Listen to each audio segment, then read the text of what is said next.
Hello YouTube, welcome to Sunday in the Shop. We sure are using some homemade tools today. Here's our little hammer, and that's just JB welded in there. That's just a coupler nut. And you can't weld to it, they're made like zinc stuff. And two little carriage bolts. One's rounded, and one is more flat. And I don't know if you can tell it this far away. But nice little hammer when you're tapping stuff around here on our jig, because I had to tap this out here. We're putting our hinges on our door for the back. The best way I can think of it is cut a slot in here and put it in there, okay?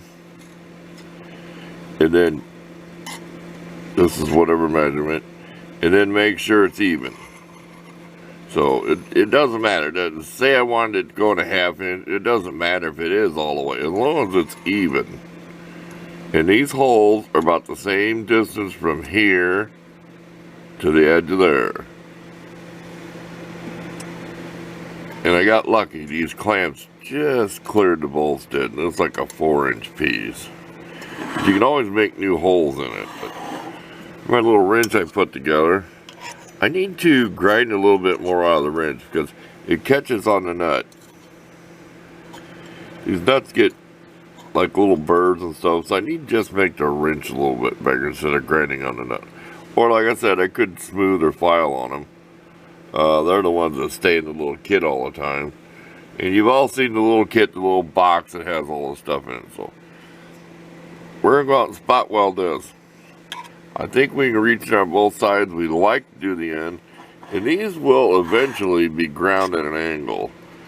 So these are 3/8 of an inch wide, inch long. These will be ground at an angle to put a little more style to them. But I like to make them dimensional so when you're squaring things up, you know what I mean? So everything's all the way it should be. Then you can always shape it. So we'll be back in a little bit. It's supposed to be about 30 degrees today. I've got it pretty warm in the shop area here. Not the greatest. Here's the bolts we're going to use. I cannot tell you what they are yet, but they're not the smallest. They're the next size up. Like the door has the real small ones in it. These are probably a 1/4 inch diameter head. So I got 3, 4, and 5 millimeter. I think that's how it goes, ain't it? I've used that kit so many times. They're probably 4 millimeter diameter bolt. I have no idea what the nut is. I've got that wrote down inside the kit. I'll take a picture of that. So we'll be back when this is spot welded. Well, it's not the greatest, but we're going to grind on it and see if it looks like it'll hold. So we'll be back after we do that, grind and shape it.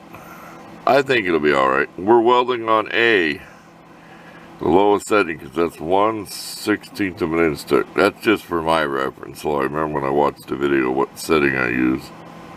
That's what I've been using for the thin stuff. It's the lowest setting of the welder. 30 thousandths wire. If I had smaller wire, it wouldn't be such big gobs.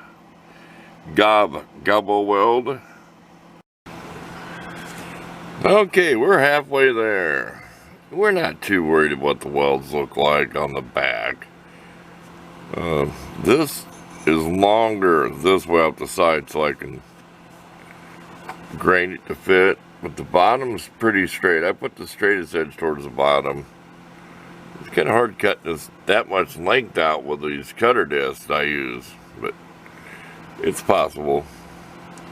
Here you go. We're going to make that other hinge and it'll be shaped like that. That's just freehanded. If you looked across there, they're not both the exact angle.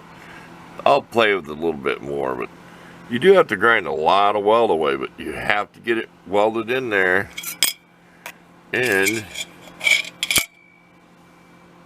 I get that smooth down where it goes through the little slot. I mean, there you go. I'm going to take a break. We'll be back. Okay, this has a hole underneath here. You see how I got it marked out with a line so you get it centered? We use a little starter bit. I do not know how many millimeters that is. Drilled pilot hole. Then we're going to go right to the size we need. And of course the battery symbol's flashing. No, I want to keep this precise. See how I marked that where I wasn't exact when I scribed across and made the two marks? Just go in between them. I think you know what I mean. Okay, this is why I've been like doing this stove and Sunday in the shop, because I can give you these little extras. Okay, imagine this is welded down on the stove now, right? And you go to open this door, watch the hinge. See where that has to be ground off? It's probably going to only open about that far. I'll put a little sharpening marker on there. But we know, it'll be welded on this way as flat as we can get, okay? And I decided I wanted the hinge on the inside. It looks better. Because I'll be grinding on this piece to make it fit. So I'd really have the look like that from the side with the bolt head. Of course, it'll have that same curve, similar curve to it. I'm going to put a big spot weld on the inside. And not a whole lot on the end. And maybe none on the outside. That stuff's hard to cut. But the cutter wheels work. That's all I did on this part right here. Is use this in a sanding drum. That's all I did to get in there and do all that work. I've just gotten used to it. So back to work. We're going to get this on the stove. Use a magnet or something to hold it. We'll have these real tight. These bolts real tight. In fact, we'll have it laying flat on the table. If I get it off here. We'll have it down on the table like this or on a piece of plate. And then make sure it's flat on the stove like that and hold it down and spot weld it. You can really get messy and put some big ones on the inside and no one's going to notice it. Look at the back stove, that'll be the bottom, see? I think you know what I mean. Okay, we turned the welder up to B this time and really welded in there. None on the outside really. It does hang over a little bit, but we'll grind it off. It's going to be a little harder to work on it here than it was this piece. But the tape worked. We lost our little magnets. So you got to be careful of the magnets. I think I told you about that.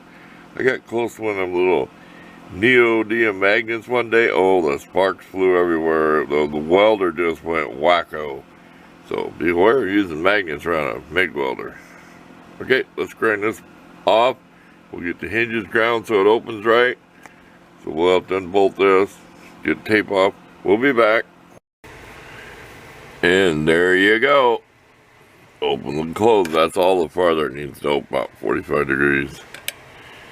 And Bob's your uncle. Who says that we watch? Some of us watch. And I have an uncle. I had an Uncle Bob. And a cousin Bob. His son. Anyway. So you gotta curve that. Just don't be dropping the camera. We gotta do a little bit of bumping on the sides. It overhangs more on this side. I tried to center it the best I could, but we left it long so we can fit it to it. And those will be cut off, the bolts will, and there'll be a Loctite on it. It's hard to get in there and sand that stuff. I've used all kinds of bits. It's not the exact shape on both of them, but does it really matter? No, it doesn't. It's just a stove. Well, you see the mechanism I dreamed up for this. This has had 80 grit on the quarter sheet sander, palm sander they call it. I call it a quarter sheet. And then it had like 220 or something. So I have cleaned it up quite a bit. It's going to turn different colors, dark and everything. We haven't decided on the legs. I hate just put bolts on it, so we'll see. Okay, we're about done for this week. We'll come back with a little closing argument. And we'll start an argument out here. Let's talk about trolls. No, we're not talking about trolls. Anyway, that's kind of nasty how I made that stove connection, but like I said, it's just a stove. It's just a stove. I don't think you can see down in there, but we'll be back. You like those? Tell me if you like them big screws in the corner, the biggest one. I like that. That's pretty bling. Remember when they did that? If you're old as me, back in the 70s, everybody wanted to put all them sequins and bedazzle stuff on their blue jean jackets and stuff. Yeah, it looks like I got carried away with that bedazzler thing. Yeah, seen on TV kit. Was that what it's called? Somebody tell me, the Bedazzler or whatever. Man, you can tell how old I am. We'll be back. Okay, we'll leave with this little bit of trivia. See the seam? Back in the old days, the seam was an actual seam on a can. Do you know what they called these? And this one's not exact. You can turn it around and look down it. Boy, it's pretty close. What is the odds? You know what they were called? They're called a love can back in the 70s. People collected them. Guys would give them their girlfriends.